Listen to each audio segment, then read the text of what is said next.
You can watch all the games of the Argentine Triple Crown of Polo and the Abierto at Palermo at www.live.aapolo.com. Be sure to watch, they're great games. It's really getting exciting. This is Grandote's Triple Crown of Polo report. Today we're talking about week 3 of the Abierto. We had 4 matches. We'll start with Zone A. La Natividad and La Arenita Grand Champions are tied with 2 wins each. La Ensenada Mirasanctus has 2 wins and 1 loss. And La Arenita G Squared has 2 losses. And La H has 3 losses. So game 1 is La Arenita Grand Champions versus La Arenita G Squared. I really like this Arenita Grand Champions team. I think they're a sleeper team. I think they could easily win the whole thing. They have a great lineup, very balanced team. They have Juan Burritos at 1, 9 goals. Francisco Elizalde, another 9-goaler at 2. Pablo McDonough, a 10-goaler at 3. And then Juan Martin Zubia, an 8-goaler at 4, who could just as easily go up to 9 next year, which would make them a 37-goal team and put them in that top bracket of teams that are 37 to 40 goal handicapped. El Erstina, La Natividad, and La Dolfina. Don't forget, La Arenita Grand Champions beat La Natividad to go to the Hurlingham Open Finals. Today they're playing La Arenita G Squared, a 29-goal team with Santiago Loza at 1, Segundo Buccino at 2, Martin Podesta at 3, and Felipe Duba at 4. This team has yet to win a game, but has made much improvement since the beginning of the Triple Crown this season. At the end of 1 checker, it was Grand Champions 3, G Squared 0, and by 3 checkers, it was Grand Champions 6, G Squared 3. With Pablo McDonough, Juan Burritos, and Juan Martin Zubia all scoring. At halftime, the score was 7-4, Grand Champions over G Squared. The score was 10-4 at the end of 5 checkers, and 10-6 at the end of 6 checkers.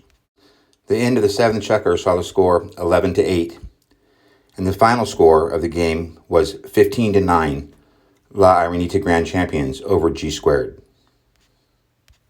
Means La Arenita Grand Champions has 3 wins and no losses, and La Arenita G Squared has no wins and 3 losses. Our next game is at Field 1 at Palermo and features La Natividad versus La Ensenada Mirasanctus. La Natividad's lineup featured Camilo Heda Castagnola, 10 goals at 1, Polito Pires, 10 goals at 2, Barto Castagnola, 10 goals at 3, and taking Nachi Duplessis' place because he was injured is Alfredo Capella, an 8-goal player from Centauros, who played very well. La Ensenada Mirasanctus also had a substitution player. Geronimo de Carril, who'd received a red card, was not allowed to play in the game. And so taking his place was Matias Torres Zavaleta. Instead of playing back, they put Matias Torres Zavaleta at 1, and they moved Facundo Sola to back. Alfredo Bagatti played 2, a 9-goaler, and Guillermo Sapo Cassette, another 9-goaler, who's easily worth 10, played 3. This is a 34-goal team. This team is a tough team. This team had a couple of losses, but they could have won any of those games that they were in.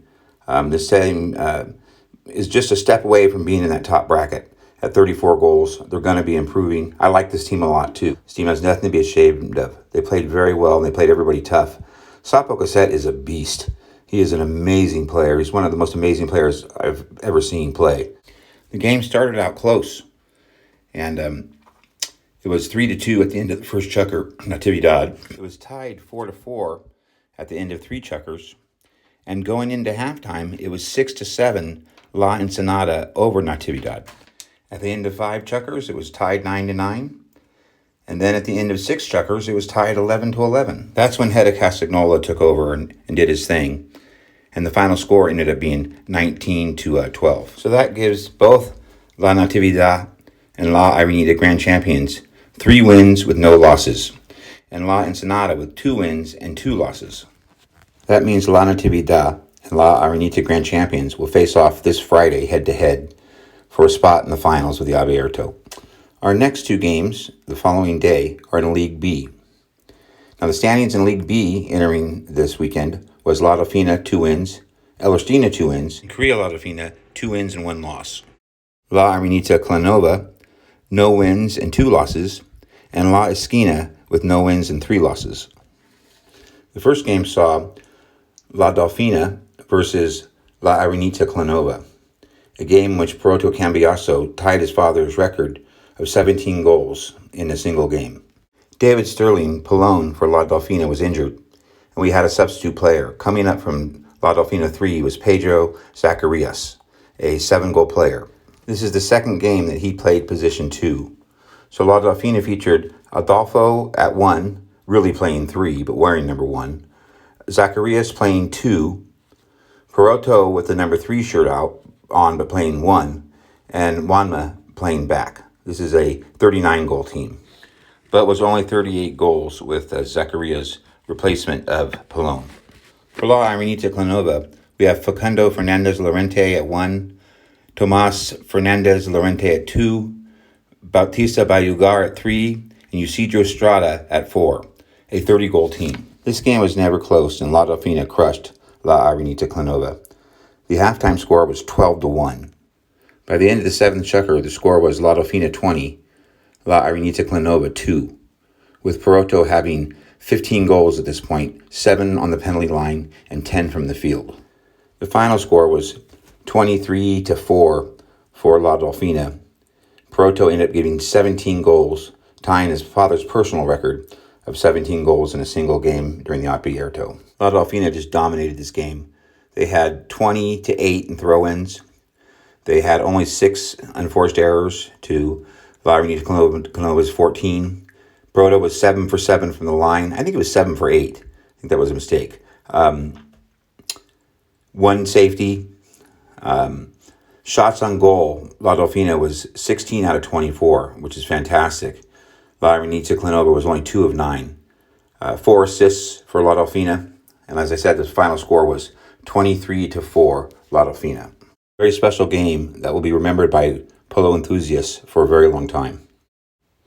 So the standings going into the very last game of the weekend, Elostina against La Cria Delfina, was La Delfina had 3 wins, Elostina had 2 wins, and Cria La Delfina had 2 wins with 1 loss. Cria La Delfina lined up as Guillermo Terrera at 1, Tommy Pinello at 2, Diego Cavanaugh at 3, Alejo Turanco at 4, a total of 33 goals for this team. Elostina is a 38-goal team with Facundo Perez at 1, Ilaro Ulloa at 2, Gonzalo Perez at 3, and Nico Perez at 4. At the end of the first checker, the 2 teams were tied at 1-1. By the end of the second checker, Cria La Delfina had a 3-1 advantage. The third checker saw Elostina come back with a score of Elostina 2, Cria La Delfina 3. A low-scoring contest so far. Halftime score was Cria La Delfina 4 and Elostina 3. At the end of the 5th checker, Cria La Delfina was still leading, 6-4. And by the 6th checker, the score had gotten closer at Cria La Delfina 7 and Elostina 6. The rain really started coming down in the 7th checker, and at its end, the score was Cria La Delfina 8, Elostina 7, with Cria La Delfina scoring the upset victory over Elostina with a score of 9-8. The game was postponed for about 20 minutes before the 8th checker, and Elostina really never got it going. A very low-scoring game for them. Not very many shots on goal. That means Cria La Delfina has 3 wins with 1 loss, and Elostina has 2 wins with 1 loss, with Elostina and La Delfina meeting up on Sunday. Elostina will have to beat La Delfina by more than 3 goals if they want to face the winner of the La Natividad La Arenita Grand Champions game in the Abierto Finals on December 2nd. That's a Friday. Before this weekend's games, we saw La Arenita with a +6, La Delfina with a +12, Elostina +21, and La Natividad +27. That's goals scored minus goals given up. Adding this weekend's games, we see a little bit of a change. We have Arenita Grand Champions at +12. We have Elostina at +20, La Delfina at +31, and La Natividad at plus 34. So La Dolfina has now gone above El Erstina. Do not give up on this team. El Erstina is still in this thing. They could beat La Dolfina by 3 goals. If they get it rolling, this team can be unstoppable.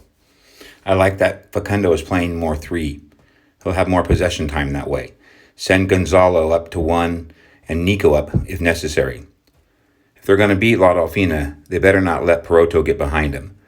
You'll always have to have a man between Poroto and the goal, or he'll kill you.